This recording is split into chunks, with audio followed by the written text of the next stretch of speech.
Halo semuanya, salam sejahtera bagi kita semua.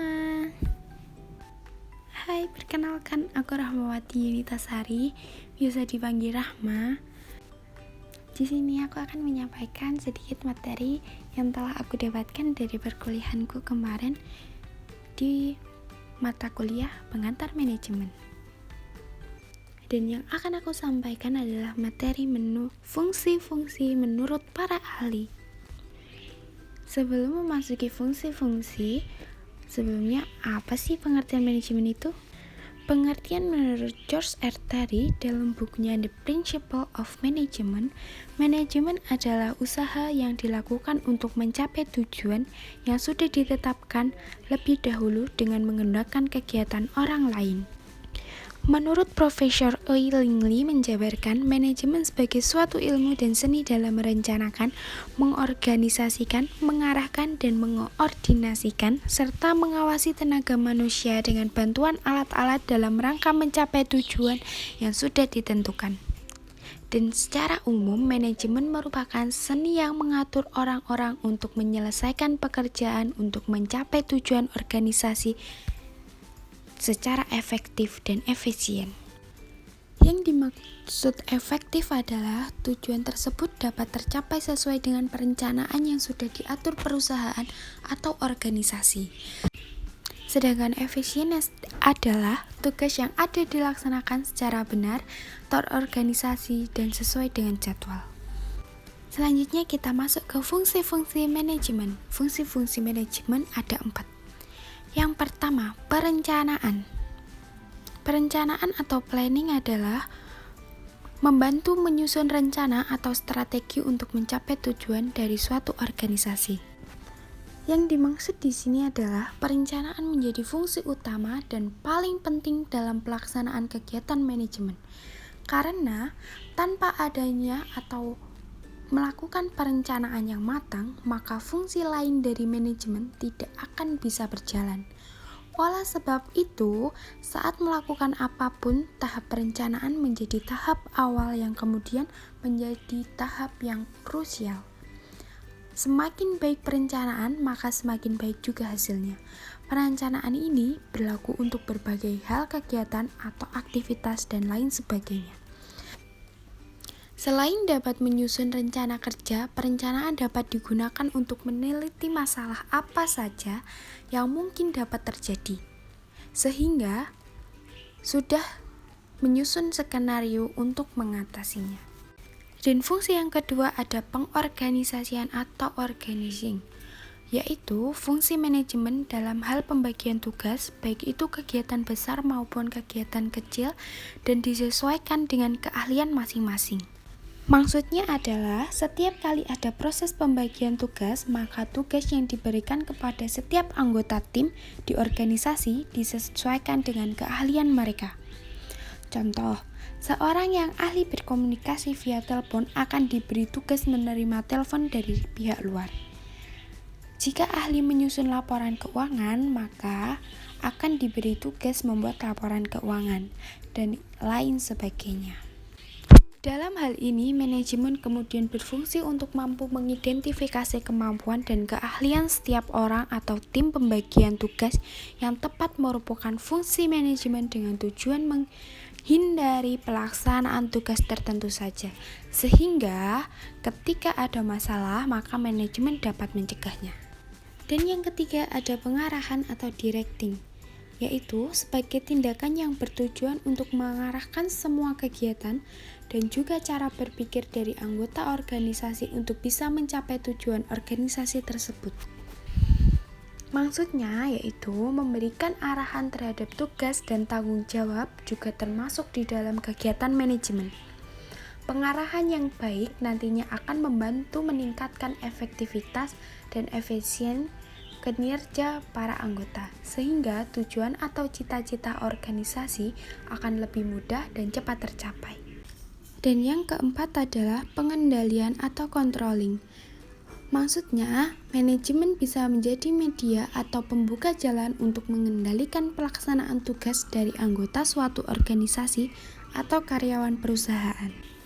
Manajemen yang baik dijamin sudah memiliki standar operasional dalam pelaksanaan berbagai kegiatan di dalam organisasi. Contoh dalam kegiatan produksi barang, maka ada alur produksi supaya kualitas barang yang dibuat bisa dikontrol, maka ditetapkan standar mulai dari standar kualitas bahan baku, standar waktu pengolahan, waktu penyimpanan, dan standar lainnya. Fungsi manajemen menurut para ahli, yang pertama ada Henry Fayol, memiliki 5. 1. Planning, 2. Organizing, 3. Commanding, 4. Controlling, yang kelima Coordinating. Yang kedua ada Luther Phillips, yang pertama ada planning, kedua organizing, ketiga staffing, keempat directing, kelima coordinating, keenam reporting, yang ketujuh budgeting. Pengertian fungsi manajemen menurut Henry Fayol. Yang pertama ada perencanaan atau planning, yaitu fungsinya adalah proses membuat dan melaksanakan perencanaan mengenai tujuan dan target suatu perusahaan atau organisasi. Selain itu, dalam fungsi perencanaan ini juga terdapat proses menyusun strategi yang nantinya digunakan untuk mencapai tujuan perusahaan atau organisasi. Pencapaian tujuan tentunya membutuhkan sumber daya manusia yang merupakan unsur penting di dalam pelaksanaan manajemen.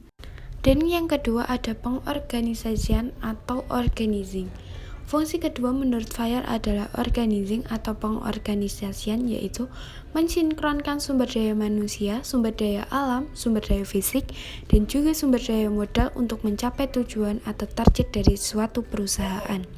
Sinkronisasi antara berbagai sumber daya ini penting agar dimanfaatkan dengan maksimal.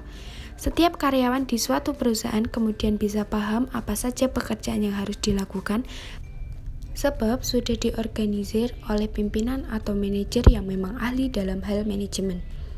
Dan yang ketiga ada pengarahan atau commanding. Pengarahan adalah pemberian arahan kepada para anggota untuk bisa mengerjakan tugas masing-masing sesuai dengan yang sudah ditentukan di awal.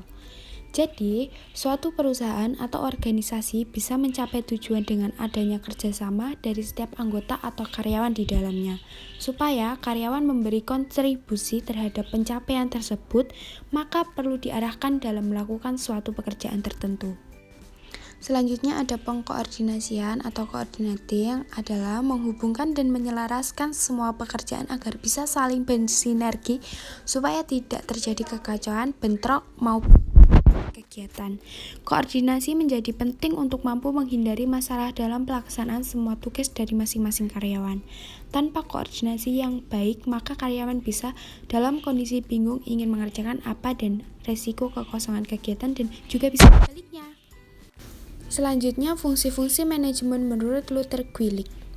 Yang pertama ada perencanaan. Planning adalah memilih dan menetapkan aktivitas yang akan dilakukan dan juga menetapkan sumber daya yang akan digunakan untuk mendukung pencapaian tujuan atau cita-cita perusahaan. Yang kedua ada organizing, yaitu membantu membagi tugas kepada para anggota dari suatu perusahaan untuk melaksanakan pekerjaan masing-masing sesuai keahlian. Hasil kerja masing-masing karyawan kemudian akan membantu pencapaian cita-cita perusahaan. Yang ketiga ada penempatan. Fungsi penempatan adalah menentukan, memilih, mengangkat, dan juga membimbing sumber daya manusia sehingga bisa mencapai tujuan atau cita-cita perusahaan. Karyawan yang dipilih akan disesuaikan keahlian sekaligus standar yang sudah ditetapkan perusahaan. Namun, dalam ilmu manajemen pemilihan karyawan atau sumber daya manusia wajib disesuaikan kebutuhan, baik dilihat dari segi keahlian maupun dari segi jumlah di masing-masing bagian. Yang keempat ada pengarahan. Fungsi pengarahan sendiri adalah memberikan penjelasan dan juga pembinaan terhadap semua karyawan perusahaan agar bisa melaksanakan tugasnya dengan baik sehingga cita-cita perusahaan bisa segera diwujudkan. Yang kelima ada pengkoordinasian. Fungsi ini adalah melakukan kegiatan agar tidak terjadi kekosongan jadwal dan kekacauan dalam pekerjaan dengan cara menyelaraskan semua pekerjaan yang ada. Fungsi ini memastikan bahwa manajemen akan membantu membagi pekerjaan dengan baik dan menciptakan koordinasi yang sempurna, sehingga setiap karyawan satu sama lain akan bekerja sama untuk membantu mencapai satu tujuan, yaitu cita-cita perusahaan tadi. Selanjutnya ada fungsi pelaporan. Fungsi pelaporan adalah memberi informasi kepada manajer sehingga bisa mengetahui perkembangan di dalam perusahaan. Informasi ini sangat penting untuk membantu manajer mengambil langkah selanjutnya. Dan yang terakhir adalah pembuatan anggaran, yaitu mengendalikan perusahaan dengan jalan menjalankan perencanaan akuntansi dan fiskal mengenai anggaran yang dibutuhkan perusahaan tersebut. Anggaran tentu perlu diatur jumlah dan penggunaannya untuk keperluan atau kebutuhan apa saja. Tanpa manajemen yang tepat, maka anggaran yang dikeluarkan perusahaan bisa membengkak. Sementara hasilnya bisa jadi jauh dari harapan, sehingga manajemen memiliki fungsi ini untuk mencegahnya. Kesimpulannya yaitu fungsi manajemen sangatlah penting untuk mencapai tujuan organisasi karena tanpa adanya fungsi manajemen maka tidak akan berjalan dan juga berhasil. Itulah penyampaian materi dari saya. Kalau ada kurang lebihnya mohon maaf. Dan terima kasih.